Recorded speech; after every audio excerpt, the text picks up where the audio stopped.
بسم الله الرحمن الرحيم. الحمد لله والصلاة والسلام على رسول الله. حياكم الله ومرحبا بكم مع الإسلام ببساطة، ونحن نتحدث عن شرح الإسلام من خلال القرآن الكريم، وأن القرآن شرح الإسلام وفهمنا كيف نتعامل مع الدنيا والآخرة من خلال أبواب القرآن، وباب عن الرسول صلى الله عليه وسلم، باب عن الأنبياء، باب عن الله عز وجل، باب عن الآخرة، باب عن الأخلاق، باب عن عالم الغيب والشهادة. باب الآن الذي نحن فيه هو أصناف الناس، وأعطيتكم التقسيم العام أذكركم به لأن سندخل الآن في تفاصيله.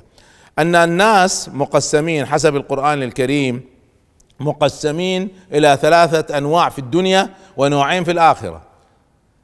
الأنواع ال3 التي في الدنيا مسلم وكافر ومحارب. الأصناف الثلاثة الاثنين اللي في الآخرة هي مؤمن وكافر، وقلت لكم الكافر هنا غير الكافر هنا.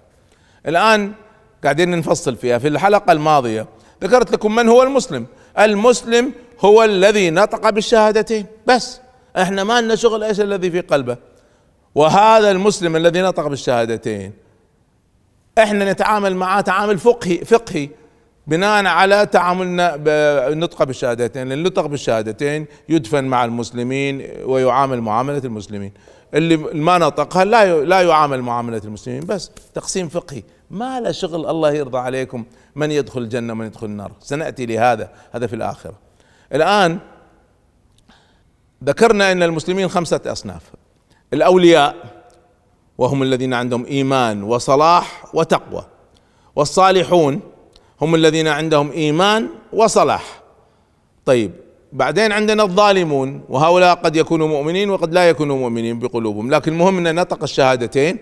ونسميه ظالم ليش؟ لأنه ظلم الناس، ارتكب ظلما، آذى آخرين بغير حق. بعدين عندنا الصنف الرابع وهم الفاسقون. من هو الفاسق؟ هو الذي قد يكون عنده إيمان ولا لا، لكن نطق بالشهادتين وارتكب فسقا، وهو فواحش لكن ليس فيها أذى مباشر على طرف آخر. والنوع الخامس هم المنافقون. من هم المنافقون؟ هم الذين نطقوا بالإسلام بالشهادتين بلسانهم، لكن في داخل قلوبهم هم كفار، هم لا يؤمنوا بالله والرسول والآخر، ما يؤمنوا. هذا اسمه منافق. طيب هذه الأصناف ال5 ما هو التعامل معها؟ تعامل معها قلت لكم تعامل فقهي من ناحية الزواج والمقابر والذبائح وكذا، هذا نوع. وبالتالي لو واحد منافق ذبح، انا اكل ذبيحته، انا ايش عرفني ايش اللي في قلبه.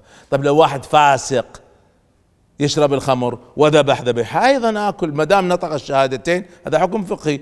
كذلك الظالم وذبح ذبيحة اكل، خلاص ما دام نطق الشهادتين. اذن المسلم له احكام المسلمين ويدفن مع المسلمين. طبعا بعض الناس العلماء تكلموا عن قضية المنتحر يدفن ولا لا. هو الرأي الارجح انه يدفن مع المسلمين. وهل يغسل ولا ما يغسل؟ طبعا يغسل ويدفن مع المسلمين بدون ما ندخل بهذا التعقيد. القانون العام المسلم له احكام المسلمين، حتى لو ارتكب ظلم او فسق او حتى كان في قلبه نفاق، احنا ما لنا شغل بهذا، احنا تعاملنا فقهي. والمسلمون حقهم الولاء، وهذا مصطلح خطير، الولاء والبراء.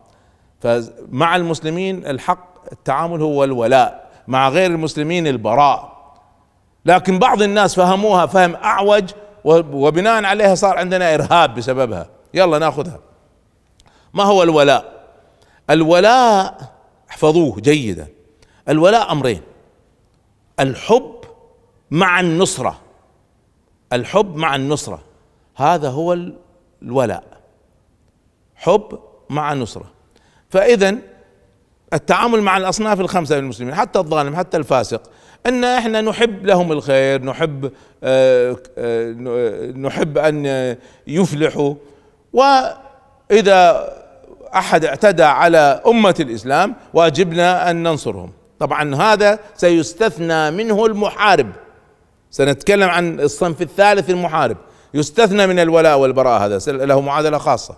الآن المسلم الذي لم يدخل في في الصنف المحاربين، فهذا له الولاء، الحب مع النصرة، هذا الذي للمسلم، نحبه وننصره. بهذا باختصار شديد الصنف الأول.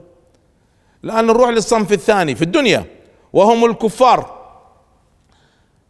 كلمة كافر ليس معناها ان احنا قاعد نتكلم عن واحد يروح جهنم، ما لنا شغل في الآخرة، سنأتي للآخرة هذه. الآن احنا حديثنا في الدنيا. الكافر يعني غير المسلم، هذا تعريف الكافر في الدنيا. من هو الكافر؟ الذي لم ينطق بالشهادتين، بس اي واحد لم ينطق بالشهادتين كافر. طب هل سيذهب الى النار ولا الجنة؟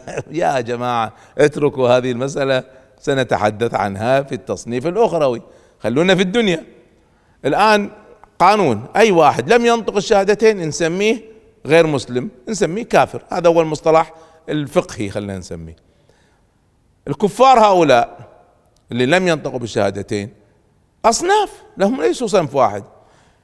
في نوع ملحد لا يؤمن بالله أصلا ولا يؤمن بإله، في نوع مشرك هذا يؤمن بالله لكن يؤمن بإله آخر مع الله أو آلهة أخرى مع الله، في واحد كافر هذا يؤمن بإله لكن غير الله، يؤمن بالشمس، يؤمن بالنجم، يؤمن.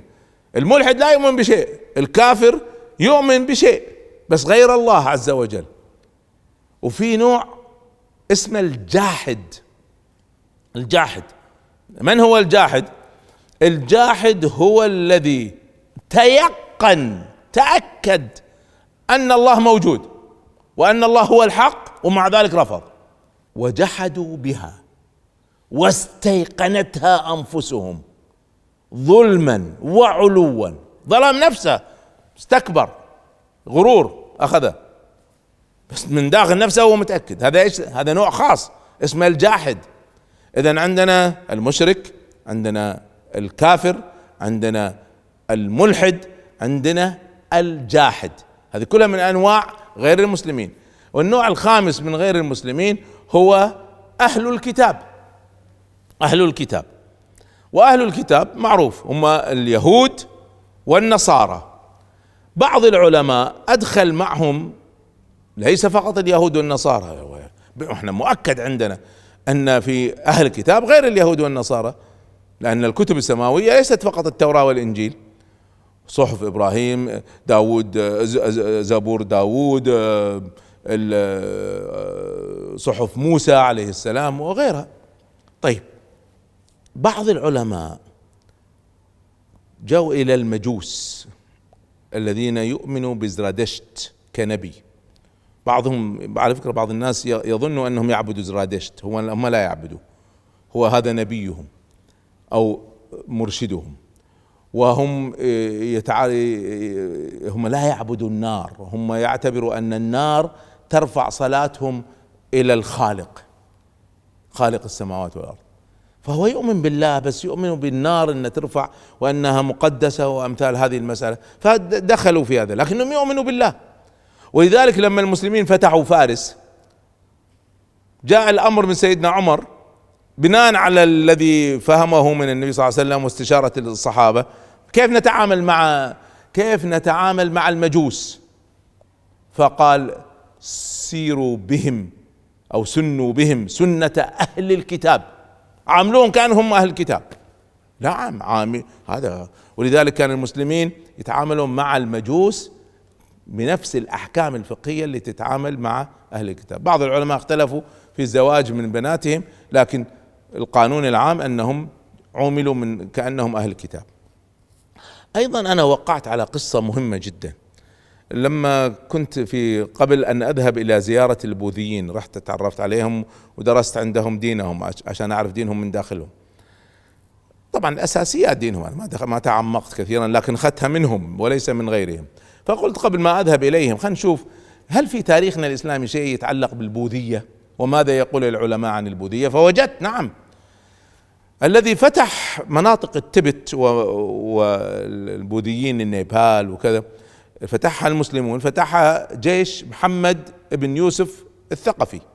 محمد بن يوسف الثقفي ابن أخي الحجاج يكون عمه، فاختار لأنه شاب، طبعا كان صغير 20 سنة، شاب ناضج عقلا، قدرة قيادية عالية، فاختاره. والمهم قصة طويلة، أرسله يفتح المناطق. لما فتح هذه المناطق شافوا ايش هذا الدين الغريب اسمه البوذية، ويتعبدون بطريقة غريبة وأخلاقهم عالية جدا. طبعا البوذيين على فكرة أنواع، البوذيين نيبال غير البوذيين اللي قتلوا المسلمين في بورما، يعني هذول صنف، هؤلاء صنف آخر، بس من باب الانتباه. المهم فعن كان نتكلم عن بوذيين نيبال وتبت وما حولها، جماعة دلاي لاما هؤلاء. فهنا جمع محمد بن يوسف الثقفي، جمع علماء المسلمين اللي في الجيش، قال ادرسوا لي هذا الدين، قولوا لي ايش هو عشان نكتب تقرير للحجاج. المهم قصة طويلة، درسوا البوذية، اجتمعوا مع علمائها، سألوهم كل الأسئلة. الخلاصة أن التقرير أن هؤلاء أهل كتاب سماوي،